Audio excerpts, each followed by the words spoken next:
नमस्कार दोस्तों, एलएसी के एक और एपिसोड में आपका स्वागत है।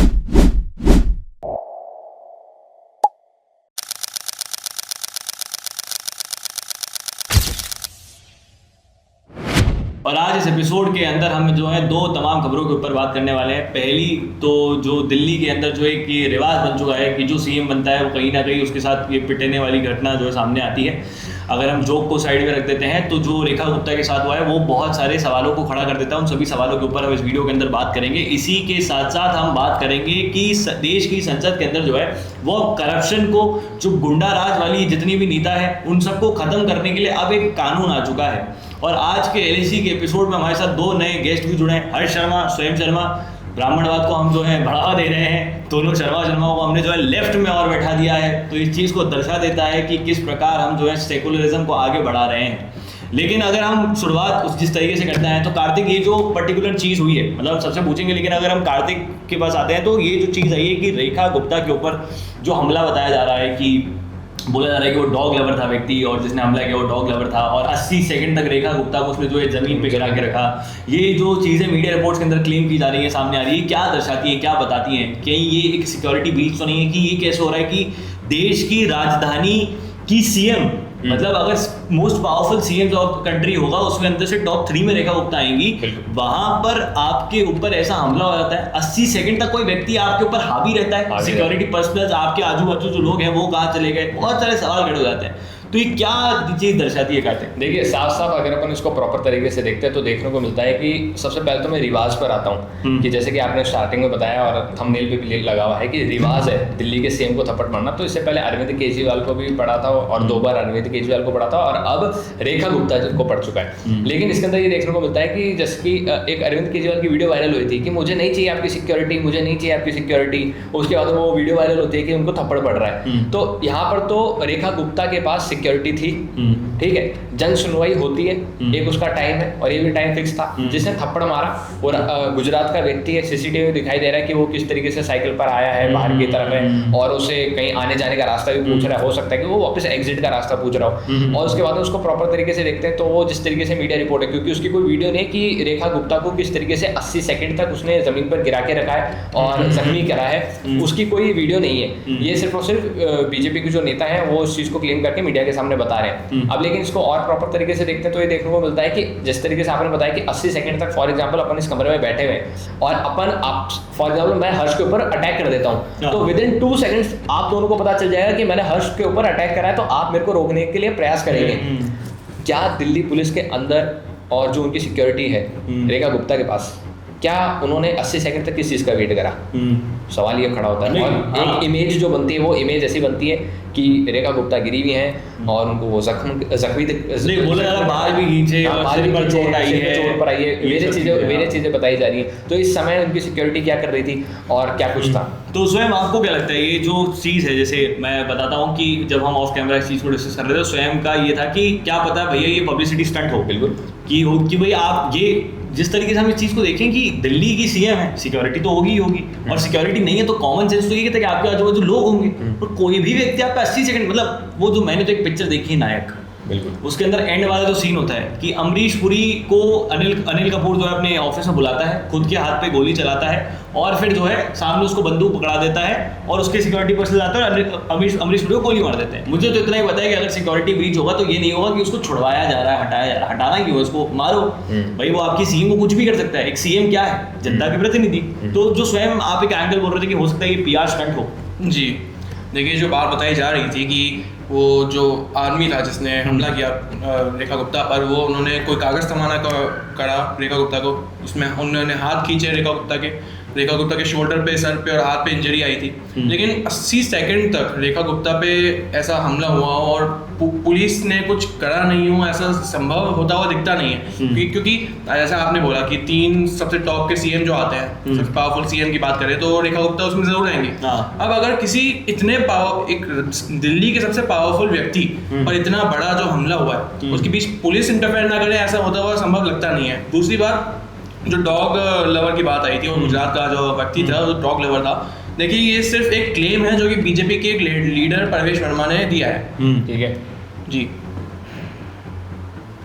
हाँ अब आगे तो बोलो वो ठीक है वो कर रहा है क्लेम भी करा हुआ है। हाँ। अब इसके बाद रेखा गुप्ता, मेरे हिसाब से तो यही था कि किसी भी राज्य में ऐसा संभव है नहीं कि सीएम पर इतना बड़ा हमला हो, वो भी इतने देर तक। माइनर इंजरीज हुई हैं, लेकिन मेरे हिसाब से, मेरे एनालिसिस से ये मुझे लगता है कि एक कुछ नहीं है, एक पीआर स्टंट है जो कि देश के कुछ गंभीर मुद्दे हैं उससे हटाने के लिए, या फिर रेखा गुप्ता ने खुद के ऊपर अटेंशन लाने के लिए ये मुद्दा एक करवाया है। और इसकी क्या लगता है कितनी सच्चाई है स्वयं की बात में कि रेखा गुप्ता खुद के ऊपर अटेंशन लाना, जो ये स्वयं जिस चीज़ को क्लेम कर रहे हैं कि उन्होंने खुद के अटेंशन, मतलब ऐसा तो कुछ है नहीं कि रेखा गुप्ता को अटेंशन की जरूरत है। मतलब ऐसा तो कुछ नीड है नहीं, बढ़िया यमुना साफ हो रही है, सारे काम चल रहे हैं। तो ये क्या आपको क्या लगता है, क्या पॉसिबिलिटी है? अब तो हमें दो चीज़ें हैं। पहला कार्तिक ने बता दिया कि भाई ये घटना है, हो सकता है कि इसके अंदर और लोगों की चाल हो, स्वयं ने बता दी कि पीआर स्टंट है। तो अब क्या पॉइंट ऑफ व्यू निकल कर आ रहा है, मुझे क्या लगता है? स्वयं भी की बात सुन के मुझे ऐसा लगता है कि कहीं ना कहीं हो सकता है ये कॉन्स्पिरेसी थ्योरी थोड़ी ट्रू हो, क्योंकि जब भी अगर ऐसे कुछ अटैक होते हैं, जैसे केजरीवाल जी को जो एक तमाचा पड़ा था उसकी वीडियो हमारे पास है, लेकिन ये जब 80 सेकंड तक ये चीज़ हो गई, इतनी सारी चीजें हो गई, उसके बाद भी हमारे पास कोई कंक्लूसिव ठोस वीडियो सामने नहीं है। इसमें add on to Harsh point, जैसे केजरीवाल जी को तो थप्पड़ पड़ा था, थप्पड़ पड़ते ही लोग उसके आदमी पे छड़ गए जिसने थप्पड़ मारा था। यहाँ पर 80 सेकंड तक अगर कोई व्यक्ति किसी सीएम को मार रहा है, या फिर मतलब कहते हैं आप शर्म को लज्जा आ रही है कि यार मेरे देश की राजधानी की सीएम है कि वही उनको मार रहे हैं, लेकिन जो चरितार्थ सत्य है वही बोला जा रहा है, अब उनको कोई मार रहा है। तो ये कैसे प्रैक्टिकल पॉसिबल होता है? ये अच्छा पॉइंट है। क्योंकि आप अगर जैसे केजरीवाल जी तो फिर भी खुली भीड़ में थे, वहाँ बहुत सारे लोग थे, वहाँ से कोई भी उठ के चप्पल मार सकता था, कुछ भी हो सकता था, लेकिन ये जनसभा लगी थी तो मैं मानता हूँ सिक्योरिटी तो साथ में खड़ी होगी। अब 80 सेकंड तक जितना मैंने देखा है जनरली सिक्योरिटी गार्ड कूद जाते हैं बचाने के लिए, लेकिन ये 80 सेकंड तक सिक्योरिटी कर क्या रही थी वहाँ पे? ये बहुत बड़ा सवाल आता है। और अगर सही में ऐसा कुछ है तो ये एक सिक्योरिटी का बहुत बड़ा लैप्स है। और वो जो दूसरी बात रही क्लेम की एक डॉग लवर था, मेरा डॉग लवर से सवाल है कि आपकी ह्यूमैनिटी क्या सिलेक्टिव पड़ जाती है कि आप कुत्तों से बहुत प्रेम करते हैं? अच्छी बात है, करना चाहिए, लेकिन ये कैसा प्रेम है कि आप एक औरत को खुली सभा में मार रहे हैं, उनके बाल खींच रहे हैं, उनको चाटा मार रहे हैं? ये सिलेक्टिव ह्यूमैनिटी क्यों है आपकी? हाँ ये सही बात है ना। अगर पीआर स्टंट को लेकर बात कहनी है तो इस पे मैं जैसे कि 2 शब्द आए यहाँ पर, पीआर स्टंट और जनता का ध्यान भटकाने वाला, तो मैं इसके अंदर एक तीसरा शब्द ऐड करना चाहूंगा। बीजेपी की पॉलिटिक्स को देखते हुए सहानुभूति सिंपैथी पाना, सहानुभूति पाना। अब आप देखें जब फार्मर्स प्रोटेस्ट हुआ था तब एक दृश्य सामने आए थे कि प्रधानमंत्री नरेंद्र मोदी पंजाब गए थे और वहां पर अचानक से प्रधानमंत्री नरेंद्र मोदी का काफिला रोक दिया जाता है, और जो सहानुभूति थी देश की जनता की वो एक पल के लिए देश के किसानों से घूमते हुए प्रधानमंत्री के ऊपर आए। आपका भी वही स्टैंड है कि पीआर है कि तो आप देख सकते हैं कि यहाँ पर सबसे पहले सुप्रीम कोर्ट का आदेश था, पहली बात तो सुप्रीम कोर्ट का आदेश था, लेकिन रेखा गुप्ता को क्यों थप्पड़ मारा गया है, एक डॉग लवर था, वो मेरे को समझ नहीं आ रहा। ठीक है, तो सुप्रीम कोर्ट का आदेश था, सुप्रीम कोर्ट के आदेश के बाद में दिल्ली के अंदर जो प्रोटेस्ट हो रहे थे उसके अंदर भी अगर आप पोस्टर्स देखेंगे तो उन पोस्टर्स के अंदर आपको देखने को मिलेगा कि कोई सुप्रीम कोर्ट के खिलाफ कोई पोस्टर नहीं था, वहाँ लिखा हुआ था रेखा गुप्ता हाय हाय, रेखा गुप्ता मुर्दाबाद, ये सब चीजें लिखी हुई थी। तो अब इस स्टंट के बाद में इसको आप जो भी कहो, इसको स्टंट कहो, इसको इंसिडेंट्स को, इसको आप एक्सीडेंट को, कुछ भी कहो, इसके बाद में मेरे को ऐसा लगता है कि एक डॉग लवर ने थप्पड़ मार दिया रेखा गुप्ता को, जो कि महिला मुख्यमंत्री हैं, ठीक है, दिल्ली की, भाजपा की हैं, और अब एक डॉग लवर से जो जनता की सिंपैथी रहती है वो अब टिल्ट होके एक पॉलिटिशियन पर आ जाएगी जो कि बीजेपी की पॉलिटिशियन है और दिल्ली के सीएम है, और फिर वो कुत्तों हटाना इजी हो जाएगा। हाँ, हटाना इजी हो जाएगा। क्या ठीक है, वो कुत्तों के ऊपर जो है हमने अलग से एक वीडियो बना रखी है, वो उसका थंबनेल अभी आपकी स्क्रीन के ऊपर आ रहा होगा, आप जाके डिस्क्रिप्शन में देख सकते हैं। हमने सारे पॉइंट्स को कवर अप किया था, उसके अंदर इकोसिस्टम क्या बैलेंस वगैरह। लेकिन अगर इस खबर को हम कंक्लूड भी करते हैं और अगली खबर की तरफ बढ़ते हैं तो हाँ, दो जो भी हमारे पास विचार आए हैं कि पहला ये तो पीआर स्टंट है, जैसा कि हमारे लेफ्ट ने कह दिया है कि ये पीआर स्टंट है। खैर हमने ऐसा डिसाइड नहीं किया था कि जो इधर लोग बैठेंगे वो इस चीज़ को इस तरीके से कवर करेंगे, लेकिन तो ये दोनों मानना ये है कि ये पीआर स्टंट है। देखिए यहाँ पर आया था कि जो व्यक्ति है जिन्होंने हमला किया था रेखा गुप्ता पर, वो एक दिन पहले सीसीटीवी में कैद हुई थी कि एक दिन पहले उन्हीं के रेजिडेंस के बाहर, सिविल लाइंस के अंदर जो दिल्ली में है, वहाँ पर वो देखे जाते हैं उनके घर के बाहर, और ये दर्शाता है कि हाँ हो सकता है, संभावना है कि ये हो सकता है पीआर स्टंट हो।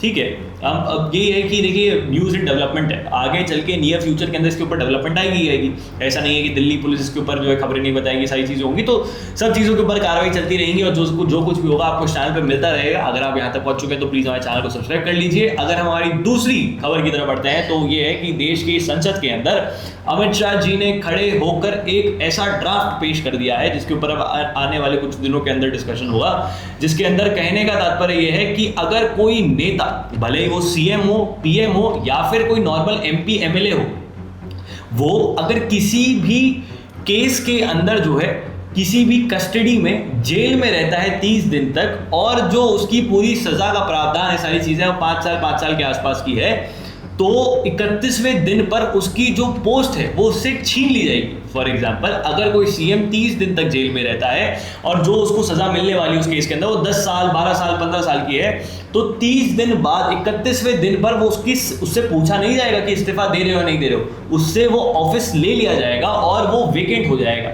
लेकिन इसमें कैच एक और बहुत बढ़िया है कि जैसे ही वो व्यक्ति बेल पर बाहर आ जाता है, जैसे एक होता है कन्विक्शन तो बाद में होगा, लेकिन उससे पहले वो बेल पर बाहर आ गया, सोचिए 31वें दिन, 30 दिन तो पूरे हो गए, 31वें दिन पे उसको ऑफिस ले लिया और 32वें दिन पे वो बेल पे बाहर आ गया। तो 32वें दिन पे ऐसा नहीं है कि उसकी जो मंत्रिमंडल डिसॉल्व हुआ वो डिसॉल्व ही रहेगा, वापस इलेक्शन होगा, नहीं, वो वापस से उस पोस्ट पर आ जाएगा। तो ये एक पता नहीं क्या सरकार ने क्या सोचा है। खैर, इससे करप्शन तो रुकेगा ही रुकेगा, एक चीज़ है, सारी चीज़ें हैं, लेकिन इस बार जो हम पिछली बार एक्सट्रीमिस्ट लेफ्ट सोच रहे थे, इस बार एक्सट्रीमिस्ट राइट किया था। कार्तिक जी ने एक चीज़ थी, कार्तिक जी कह रहे थे कि ये सरकार द्वारा वो हो सकता है कि डराने का जुमला हो सकता है। बिल्कुल डराने का जुमला हो सकता है, क्योंकि आप देखेंगे कि इसके अंदर जो विनम ने ट्विस्ट बताया वो ट्विस्ट ये है कि फॉर एग्जांपल आप 30 दिन तक आप जेल के अंदर रह लिए, फिर 31वें दिन पे आपकी जो ऑफिस आपका वैकेंट हो चुका है ऑटोमेटिकली, और 32वें दिन अगर आप बाहर आ जाते हैं और कोर्ट से बेल लेकर बाहर आ जाते हैं तो ऑटोमेटिक क्या होगा, आपको आपका ऑफिस वापस सौंप दिया जाएगा, आपका जो मंत्री पद है वो आपको वापस सौंप दिया जाएगा। अब इसके अंदर खेल यही हो सकता है जहाँ मेरे को लगता है, फॉर एग्जाम्पल मैं एक पॉलिटिशियन हूँ, मैं मान लीजिए आंध्र प्रदेश का मुख्यमंत्री हूँ, आंध्र प्रदेश का नहीं तो मैं मान लीजिए मैं तमिलनाडु का मुख्यमंत्री हूँ, ठीक है, आप जाटलैंड के मुख्यमंत्री? नहीं, मैं तमिलनाडु का मुख्यमंत्री हूँ, आप जाटलैंड के, ठीक है, मैं जाटलैंड का मुख्यमंत्री हूँ, और मैं जाटलैंड का मुख्यमंत्री के ऊपर कोई अचानक से केस चला देती ईडी जिस तरीके से ईडी केस चला देती कभी कभी, तो ईडी मेरे ऊपर केस चला दिया, ईडी ने मेरे पे केस चला दिया, ईडी ने मेरे को जेल में डाल दिया। अब उसके अंदर से कोई कानून निकला, उसका मनी लॉन्ड्रिंग अलग अलग चीजें निकल कर आ गई, कोर्ट ने कहा कि भाई इनसे तो कार्रवाई होगी, इनको 30 दिन के लिए जेल में रखा जाएगा। और दूसरी तरफ पैरेलली देखते हैं तो देखने को मिलता है, अगर ये इसके अंदर दोषी पाया जाता है, कार्तिक चौधरी मुख्यमंत्री जाटलैंड का दोषी पाया जाता है, तो इसको 6 साल की सजा होगी, यानी कि 5 साल या 5 साल से ज्यादा की सजा हो रही है। इसका मतलब ऑटोमेटिक जो मेरा मुख्यमंत्री का पद है वो मुझसे छीन लिया जाएगा, मेरे हाथ से चले जाएगा। अब मैं बिना मुख्यमंत्री का हूँ, ठीक है, और मैं अंदर जेल के अंदर हूँ, लेकिन कुछ डील मैं कर लेता हूँ कुछ लोगों के साथ, कुछ नेताओं के साथ, कुछ बड़े नेताओं के साथ जो दिल्ली में बैठकर सरकार चला रहे हैं, और अचानक से मेरे पास बेल का ऑर्डर, बेल के कागज मेरे पास आ जाते हैं कोर्ट से, कुछ भी मैं 60 गांठ बैठा लेता हूँ अपनी, और कुछ भी करके मैं 32वें दिन या 30 दिन के भीतर बेल के कागज लेकर आ जाता हूँ। अब हो सकता है इसके पीछे मेरे को कोई डील भी करनी पड़े, कुछ भी करना पड़े, अगर मैं वो कागज लेकर आ जाता हूँ तो उसके बाद है मेरे को 33वें दिन क्या होगा मेरे साथ, मैं जाटलैंड का ऑफिस मुख्यमंत्री बन जाऊंगा। हाँ, ये चीज़ है। क्या लगता है स्वयं ये जो सरकार विधेयक लेकर आई है, इस पर क्या लगता है, क्या सब चीज़ें होंगी? देखिए, दंगे तो होने लगते नहीं हैं, क्योंकि पहले भी सरकार कुछ ऐसे बिल लेके आ चुकी है और विपक्ष ने हर बार इस पे हंगामा किया है।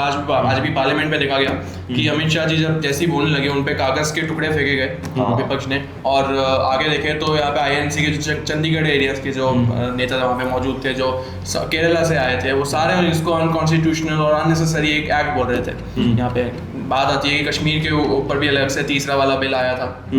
तो सारे जो भी है सरकार लाई है, वो क्या रेलेवेंट है आज की डेट में या फिर नहीं है, उस पर तो बाद में आगे पता चलेगा कि सरकार क्या इसका सही यूज़ करती है या मिसयूज़ होता है इसका आगे चल के। ये मेरे विचार है। ठीक है, क्या लगता है ये जो सरकार लेकर आई है इसमें कॉन्स्टिट्यूशनल अमेंडमेंट करना है, 2/3 मेजोरिटी चाहिए प्रेसिडेंट वोटिंग की, थोड़ी सी मुश्किल है सरकार के लिए प्रेजेंट, लेकिन फिर भी वो लोग कर लेंगे, तो क्या लगता है क्या सब चीज़ें?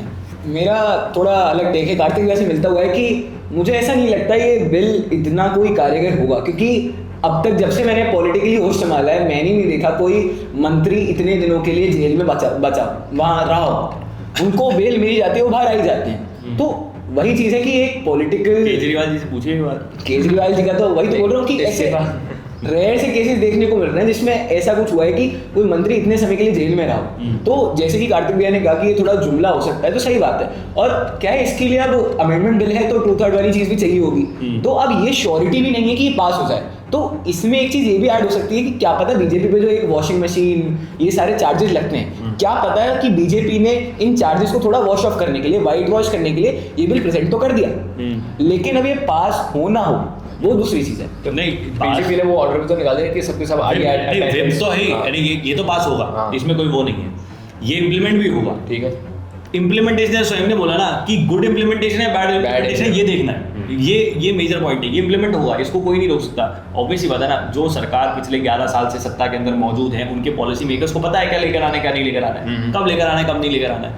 इस पॉइंट ऑफ टाइम पे विपक्ष तो कोई बहुत बड़ी बात करने नहीं वाला, उनके लिए तो BRSAR बहुत बड़ा मुद्दा है। मतलब खुद वोट की चोरी हो रही है इसी पे क्लेम है, लेकिन कहीं पर अगर वोट की चोरी रोक की जाए तो उनको दिक्कत हो रही है। तो ये तो वापस आने नहीं वाले, इनके साथ तो कुछ होने नहीं वाला। और इनको अगर मैं बता रहा हूँ, इनको सोच रहा डर ही विपक्ष को अगर रहेगा तो कोई नेशनल हेराल्ड केस के अंदर राहुल गांधी ना फंस जाए, कहीं ये इससे ये सब चीज़ें ना निकल जाए। ऑफिस ही बड़ी मुश्किल से मिलता है, फिर छोड़ना पड़ेगा। हाँ, लीडर ऑफिस, इनको ऑफिस ही बताइए 10 साल बाद जाके मिला, 10 साल बोलो, तो ये बहुत मुश्किल है। रॉबर्ट वाड्रा का, प्रियंका वाड्रा का भी साथ में आ रहा था। प्रियंका वाड्रा का भी अभी आ रहा है कि भाई आपने जिस तरीके से अपने पति की संपत्ति को डिस्क्लोज नहीं किया, और रॉबर्ट वाड्रा की जो चीज़ निकल कर आ रही है, तो ये है कि इस पर इम्प्लीमेंटेशन तो होगा, देखना है कि गुड इम्प्लीमेंटेशन या बैड इम्प्लीमेंटेशन है, उस पर वो पड़ता है। बाकी आप लोगों की क्या राय है नीचे कमेंट बॉक्स में लिख के बताइएगा तमाम दोनों खबरों के ऊपर। जय हिंद, जय भारत, भारत माता की जय। और हाँ, पानी बचाएं।